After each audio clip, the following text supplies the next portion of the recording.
kita dicekoki dengan pikiran bahwa setiap polarisasi adalah perpecahan. Tidak. Polarisasi itu wajar. Ketika para budayawan berdebat di dalam kongres kebudayaan, di situ ada polarisasi pikiran. Ketika para seniman berdebat tentang madhab lukisan, di situ ada polarisasi. Dan polarisasi dalam pemikiran seperti ini sesuatu yang normal, wajar. Tapi dijaga, jangan menjadi friksi. Assalamualaikum warahmatullahi wabarakatuh.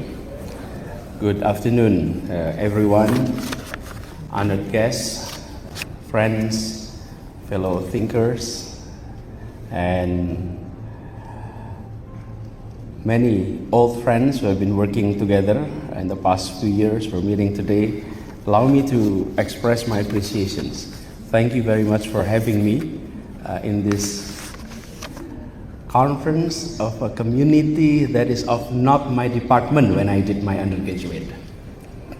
I was trained as an economist. I did my graduate programs in public policies and political science and had the opportunity to work with many architects, so I'm truly honored. It is indeed a pleasure to join all of you. And this is a place where architecture is not only discussed. I believe this is a place where architecture is also being questioned and challenged and perhaps reimagined. So allow me to say that even though in the introduction which I was mentioned as former governor, but I'm here not as a former governor, but as someone who deeply believes that cities are living tanks and that architects help us in reading and in writing them so that we can have a city that we can provide rooms for dialogues. I come to speak about a different way of imagining our cities, not just as physical settlements, but as civic performances, as it was mentioned earlier about the topics. But before I go further, allow me to reflect a moment about some of the principles that I deeply believe in. It is a principle of social justice and equality, driven from the 5 principles of Pancasila. The 5th principle, which is the most fundamental promise of Indonesians' independence, is social justice and equality, and it is the guiding star of our Pancasila. This ideology, this approach, these values has shaped every roles and every decisions I've taken throughout my career. And I'm outlining this at the beginning because I'm not speaking again as a former governor, but as someone who cares about the future of urban cities. When I served as rector of Paramadina University, I realized that beyond the campus, behind Jakarta's grand avenues, there are neighborhoods who are struggling with poverty. It's hard to accept that a place of learning would exist in an isolation from its surrounding.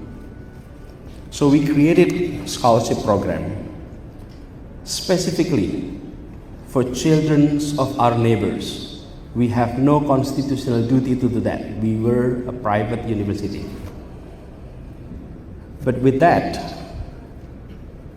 high school graduates in our neighbors able to go to our university at no cost. So we do hope that university could also become space for social repair.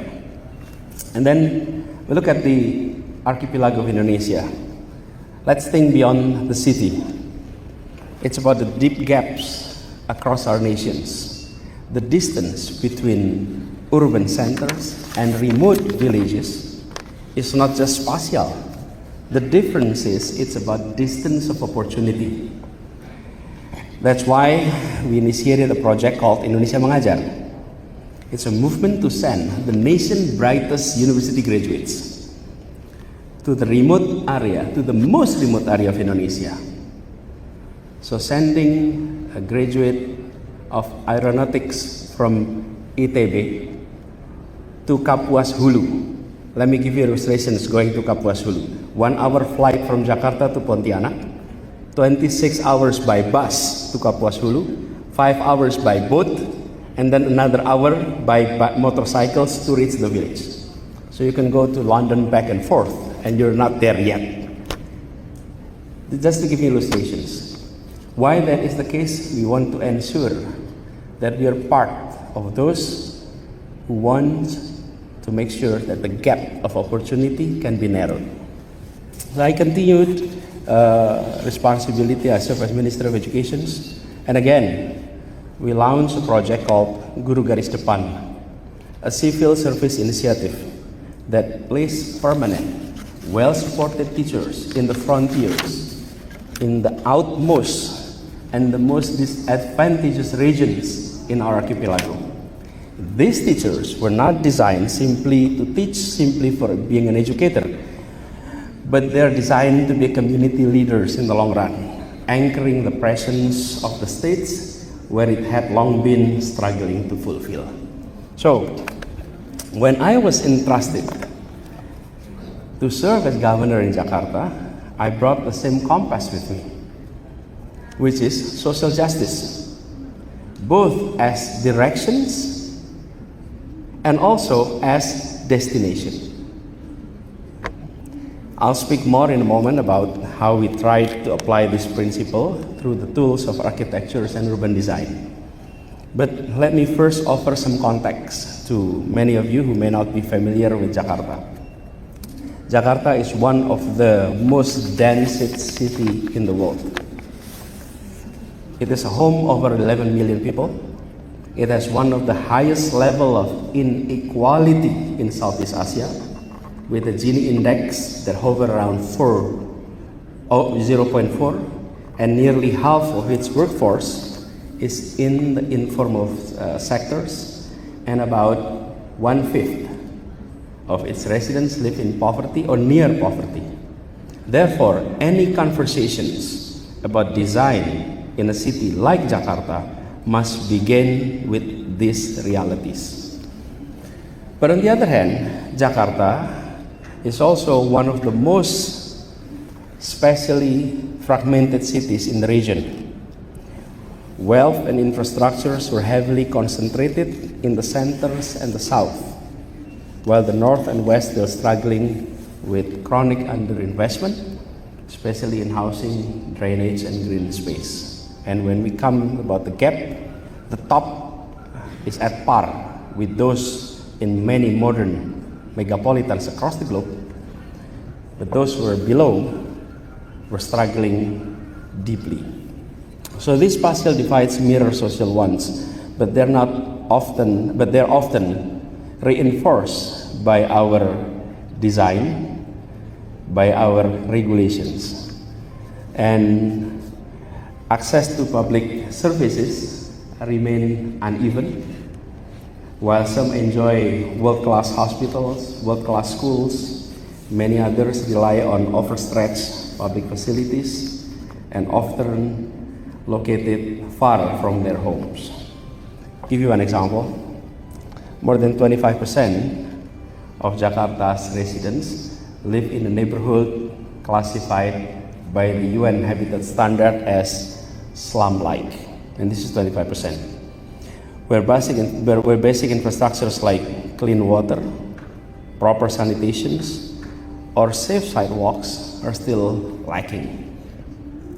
So these experiences, how my life journey has been, and how I view this reality of the city, shape myself, seeing the city not simply as technical object.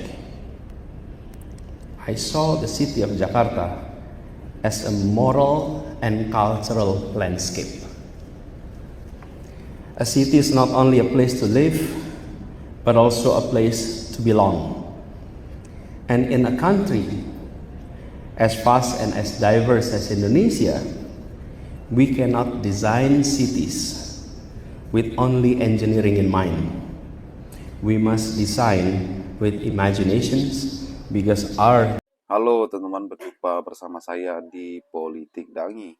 Kalau kita melihat bagaimana pidato Anies Baswedan ini sangat berbobot ya, sangat luar biasa, sangat mantap teman-teman.